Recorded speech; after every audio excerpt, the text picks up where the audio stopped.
Halo anak-anak, apa kabar kalian semua? Semoga semua dalam keadaan yang sehat dan bersemangat untuk menjalankan aktivitas hari ini. Hari ini kita akan belajar tentang perkembangbiakan tumbuhan secara vegetatif. Nah, jika di video sebelumnya kita sudah belajar perkembangbiakan secara generatif yang melibatkan putik sebagai betina dan benang sari sebagai jantan, yang nantinya serbuk sari akan jatuh di kepala putik, melakukan penyerbukan dan pembuahan. Selanjutnya, bagaimana dengan vegetatif? Mari kita cari tahu lewat video ini.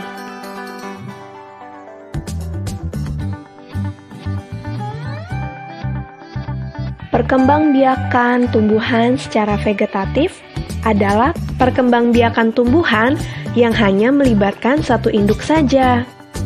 Dapat dikatakan bahwa perkembangbiakan secara vegetatif adalah perkembangbiakan tanpa melalui kawin. Perkembangbiakan vegetatif ini dapat dibagi menjadi dua, yaitu vegetatif alami dan vegetatif buatan. Vegetatif alami tidak melibatkan campur tangan manusia. Contoh vegetatif alami yang pertama adalah spora. Kotak spora atau sporangium akan pecah, lalu spora akan keluar dan jatuh di tempat yang cocok. Spora akan tumbuh menjadi tanaman baru. Spora fungsinya mirip dengan biji. Apakah kalian tahu contohnya? Ya, lumut dan pakis. Ini adalah gambar tanaman pakis. Kalau kita lihat lebih dekat, pada daun terdapat sporangium.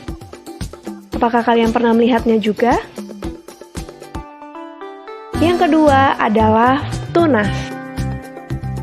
Tunas adalah tumbuhan muda yang baru tumbuh dari bagian tubuh induk tumbuhan. Pasti kalian sudah mengenal contohnya. Pisang dan bambu. Ini adalah tanaman pisang yang sering kita jumpai. Jadi, jangan heran meskipun tanaman pisang tidak dirawat, mereka akan tumbuh subur karena melakukan perkembangbiakan secara vegetatif. Selanjutnya adalah bambu. Lihat tunasnya baru tumbuh. Perkembangan vegetatif dengan umbi ada 3. Umbi batang, umbi lapis, dan umbi akar. Kita mulai dari umbi batang. Umbi batang adalah batang yang menggembung dan tumbuh di dalam tanah. Biasanya digunakan tanaman untuk menyimpan cadangan makanan. Kalian pasti sering memakannya. Ya, contohnya adalah kentang dan bengkuang. Ini adalah tanaman kentang.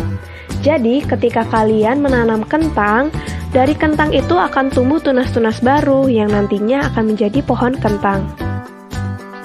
Umbi lapis. Umbi lapis adalah lapisan-lapisan daun atau susunan yang berlapis-lapis yang mengelilingi batang dan tumbuh di dalam tanah. Apakah kalian masih ingat contohnya? Ya, bawang merah dan bombay. Jadi, ketika kalian menanam bawang di suatu media, entah air ataupun pupuk atau tanah, bawang itu akan menumbuhkan tunas baru seperti yang pada gambar ini. Umbi akar. Umbi akar adalah akar yang menggembung, namun tidak beruas-ruas, berisi cadangan makanan. Contohnya, lobak dan wortel. Ini adalah tanaman lobak. Jadi, ketika kalian ingin menanam lobak, kalian bisa memotongnya, namun tidak menghilangkan pangkal batangnya. Dan ketika kalian tancapkan ke tanah, lobak itu akan tumbuh kembali menjadi tanaman lobak yang baru. Selanjutnya, akar tinggal. Akar tinggal atau rizom adalah batang yang tumbuh mendatar di bawah permukaan tanah, berbentuk mirip akar, berbuku-buku atau beruas-ruas. Coba kalian perhatikan jari kalian, itu adalah contoh berruas-ruas. Contohnya adalah kunyit, jahe, lengkuas, dan masih banyak lagi. Ketika kita ingin menanam tanaman yang baru, kita bisa memotong sedikit lengkuasnya dan menguburkannya kembali ke dalam tanah. vegetatif buatan. Perkembangbiakan vegetatif buatan berarti perkembangbiakan dengan bantuan dari makhluk hidup yang lain. Cara perkembangbiakan tumbuhan secara vegetatif buatan antara lain: 1. Dengan cara mencangkok. Perhatikan tahapan berikut. Pertama-tama, kupas kulit dan kambiumnya. Berikutnya, tutup bagian yang dikupas dengan tanah yang dibungkus plastik atau sabut kelapa. Setelah ditutup, ikat dengan tali. Terakhir, siramlah bagian yang telah ditutup agar tetap lembab. Nah, selesai. Tinggal kita tunggu munculnya tanaman baru. 2. Dengan cara stek batang. Pertama, potonglah batang pohon. Misalnya pohon singkong. Potong dengan bentuk meruncing, kemudian masukkan bagian runcing ke dalam tanah. 3. Dengan cara merunduk. Langkah pertama, rundukkan cabang batang tanaman.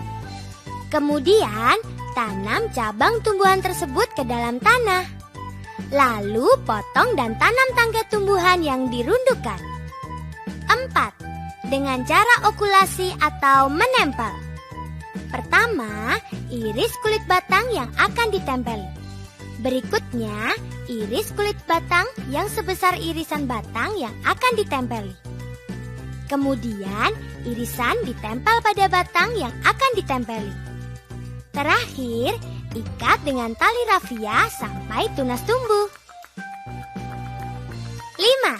Dengan cara kopulasi atau menyambung.